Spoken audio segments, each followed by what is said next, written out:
Good Morning Business. Le débat. 7h13, on va expertiser cet accord sur le télétravail. D'abord, c'est bien un accord paritaire, franchement, en tout cas 4 syndicats sur 5 de salariés, le patronat, ils se mettent d'accord à bout de 3 semaines de négo. Ça n'arrive pas tous les jours. Oui. On peut s'en féliciter. C'est la première chose, c'est de prouver que ces fameuses grand-messes au niveau interprofessionnel, qui avaient l'habitude de n'accoucher de rien, ou alors d'accoucher de choses aberrantes qui étaient transmises quasiment mot pour mot au Parlement et votées dans la foulée, ce qui nous conduisait quelquefois à ces fameux t-shirts à taille unique, à ces one size fits all, qui ne peuvent absolument pas coller à l'hétérogénéité des entreprises. Donc là, on est vraiment arrivé sur ce que vous pouvez imaginer de mieux. Ouais. Parce que vous avez donc un accord, un ANI, un accord national interprofessionnel, mais qui n'est pas contraignant. C'est-à-dire qu'en fait, rien n'est obligé, tout est recommandé. Mais le dernier cadre sur le télétravail remontait à 2005. À l'époque, il n'y avait pas Zoom. Et donc, c'était complètement embryonnaire, c'était complètement flou, complètement illisible. Là, l'illisibilité et le flou ont laissé la place à quelque chose de hyper précis. Alors, je pourrais revenir, je laisserai réagir Jean-Marc, je pourrais revenir sur tout ce qu'on trouve dedans.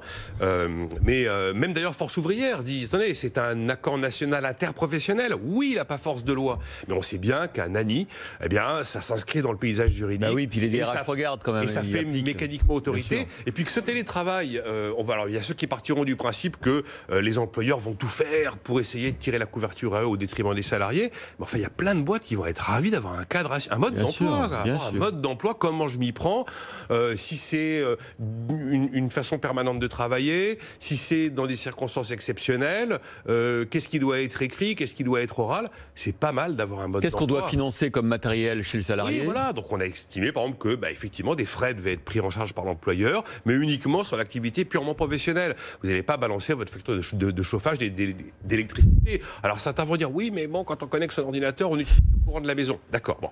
Mais l'idée, c'est que l'employeur soit là pour probablement payer peut-être une chaise, un bureau, j'en sais rien, ou l'ordinateur à la maison. Il y a comme ça, bon, je donnerai le détail si vous voulez, mais il y a quand même des quantités de choses. Et l'évidence, c'est que il faut faire un peu confiance à l'intelligence des gens. Il faut faire un peu confiance au bon sens pour que dans la plupart des cas, ça se passe bien. Ça ne veut pas dire qu'il n'y aura pas des problèmes, qu'il n'y aura pas des polémiques. Donnons 2-3 exemples. Par exemple, quels sont les postes éligibles au télétravail ? Alors là, on laisse quand même la main à l'employeur, mais on recommande vivement de passer par le dialogue social. Le volontariat, il faut double volontariat. Il faut le volontariat de l'employeur et le volontariat du salarié. Si l'employeur dit non, il n'est pas obligé de le notifier par écrit. Un accord oral de gré à gré suffit. Bon, les syndicats voulaient qu'on le notifie, c'est vrai. Je suis en télétravail, mais vraiment j'en peux plus, c'est plus possible, je vais y mettre fin. L'employeur doit me reprendre à un poste équivalent physiquement dans l'entreprise. Y compris si j'ai été embauché pour un poste dont une partie est en télétravail, si je veux revenir à 100%, j'y ai droit aussi. Absolument. On évoque le droit à la déconnexion, on évoque le droit à la formation, on évoque aussi les questions d'isolement. Alors j'ai pas tout vu dans le détail sur ces sujets-là. Et puis on explique bien que quand le télétravail est expérimenté en temps de crise. Donc, c'est la loi qui reste en vigueur. La loi, elle dit deux choses principalement. Le télétravail doit faire l'objet d'un accord d'entreprise, excepté en période de crise où le télétravail peut être décidé par l'employeur. C'est pas qu'une pandémie, la période de crise. Il y a eu un incendie dans les locaux seront inutilisables. Vous restez chez vous et ceux qui peuvent bosser depuis chez eux, bossent de chez eux. Mais on dit quand même que dans cette situation de crise particulière, il est souhaitable qu'il y ait quand même un accord ou une charte d'entreprise pour l'encadrer parce que ça mérite d'être encadré. Moi, ce qui me frappe, c'est que le texte ne dit rien du télétravail à 100%. On n'en parle pas.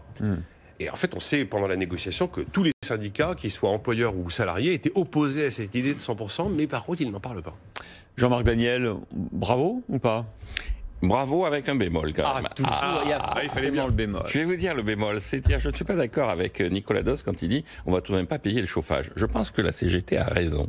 La CGT a bien fait de mettre en avant cet élément, c'est-à-dire que dans le salariat, vous aviez une logique de présence en un endroit donné, et cette présence était assimilable à une certaine quantité de travail fourni. Bon. Donc on rémunérait le temps de présence. Là, on va rémunérer, on ne peut pas vérifier la réalité de ce que vous faites, on ne peut pas vérifier comment vous vous organisez, et donc on se rapproche d'un mode d'organisation du travail qui est proche de l'artisanat.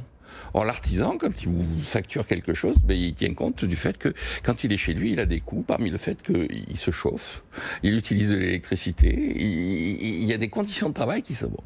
Et donc, je pense que la CGT a raison de mettre ça en avant, parce que derrière ça, il y a la perception par la CGT du fait que le télétravail, c'est le début de la fin du salariat. C'est évidemment un piège que vous tendez à la CGT.